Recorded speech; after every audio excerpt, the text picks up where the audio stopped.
ನಮಸ್ಕರಿಸುತ್ತಾ, ನನ್ನ ಹೆಸರು ಸುನಿಧಿ. ನಾನು 5ನೇ ತರಗತಿಯಲ್ಲಿ ಓದುತ್ತಿದ್ದೇನೆ. ಇವತ್ತು ನಾನು ಏಕಚಕ್ರಪುರದಲ್ಲಿ ಪಾಂಡವರು ಎಂಬ ಕಥೆಯನ್ನು ಹೇಳುತ್ತೇನೆ, ಕೇಳಿ. ಅಜ್ಞಾತವಾಸದಲ್ಲಿ ಪಂಚಪಾಂಡವರು ಅವರ ತಾಯಿ ಕುಂತಿಯೊಡನೆ ಏಕಚಕ್ರಪುರವೆಂಬ ನಗರದಲ್ಲಿ ಒಬ್ಬ ಬಡ ಬ್ರಾಹ್ಮಣನ ಮನೆಯಲ್ಲಿ ವಾಸಿಸುತ್ತಿದ್ದರು. ಅದೇ ನಗರದ ಹೊರಭಾಗದಲ್ಲಿ ಬಕಾಸುರನೆಂಬ ದೈತ್ಯ ರಾಕ್ಷಸನಿದ್ದರು.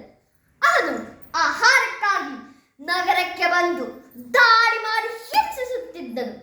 ಅದಕ್ಕಾಗಿ ಊರಿನ ಜನರು ಒಂದು ಒಪ್ಪಂದವನ್ನು ಮಾಡಿದರು. ಒಪ್ಪಂದವೇನೆಂದರೆ, ಪ್ರತಿ ವಾರ ಒಂದು ಎತ್ತಿನ ಗಾಡಿಯಲ್ಲಿ ಒಂದು ಬಂಡಿ ಆಹಾರದ ಜೊತೆಯಲ್ಲಿ ಒಂದು ಕುಟುಂಬದ ಒಬ್ಬ ಸದಸ್ಯನನ್ನು ಬಲಿಯಾಗಿ ಕಳಿಸಬೇಕಿತ್ತು. ಒಂದು ದಿನ ಈ ಬ್ರಾಹ್ಮಣನ ಮನೆಯಲ್ಲಿ ದುಃಖದಲ್ಲಿ ಎಲ್ಲರೂ ಅಳುತ್ತಿದ್ದರು. ಕುಂತಿದೇವಿ ಇದನ್ನೆಲ್ಲ ನೋಡಿದಳು. ಅವಳು ಬಂದು, ಏನಾಯಿತು ನಿಮಗೆಲ್ಲ? ಯಾಕೆ ಹೀಗೆ ಅಳುತ್ತಿದ್ದೀರಾ ಎಂದು ಕೇಳಿದಳು. ಆಗ ಬ್ರಾಹ್ಮಣನ ಪತ್ನಿ ಒಪ್ಪಂದದ ಬಗ್ಗೆ ಮತ್ತು ಈ ಸಲ ನಮ್ಮ ಸರದಿ ಎಂದು ಅಳುತ್ತಾ ಹೇಳಿದಳು. ಆಗ ಕುಂತಿದೇವಿ, ನೀವೇನು ಯೋಚಿಸಬೇಡಿ, ನನಗೆ 5 ಬಲಿಷ್ಠವಾದ ಮಕ್ಕಳಿದ್ದಾರೆ. ನಾನು ಅವರಲ್ಲಿ ಒಬ್ಬರನ್ನು ಕಳಿಸುತ್ತೇನೆ ಎಂದು ಹೇಳಿದಳು. ಅವಳು ಬಂದು ಪಾಂಡವರಿಗೆ ಇದನ್ನೆಲ್ಲ ತಿಳಿಸಿದಳು.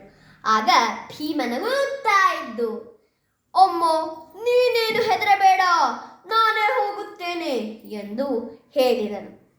ಮರುದಿನ ಎತ್ತಿನ ಗಾಡಿಯಲ್ಲಿ ಬಂಡಿಯ ಆಹಾರದ ಜೊತೆಯಲ್ಲಿ ಭೀಮನು ಹೊರಟನು. ಮಧ್ಯದಾರಿಯಲ್ಲಿ ಭೀಮನಿಗೆ ಆಹಾರದ ಸುವಾಸನೆ ಬರುತ್ತಿತ್ತು.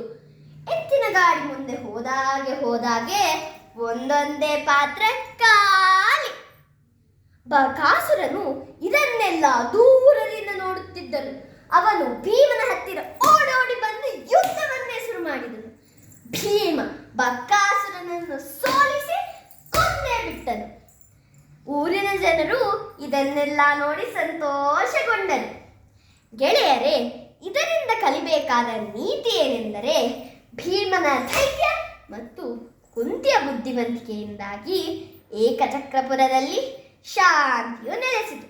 ಅದಕ್ಕಾಗಿ ನಾವು ಯಾವಾಗಲೂ ಕೆಲಸವನ್ನು ಮಾಡುವಾಗ ಧೈರ್ಯ ಮತ್ತು ಬುದ್ಧಿವಂತಿಕೆಯಿಂದ ಮಾಡಬೇಕು. ರಾಮ್ ರಾಮ್ ಗೆಳೆಯರೇ, ಧನ್ಯವಾದ.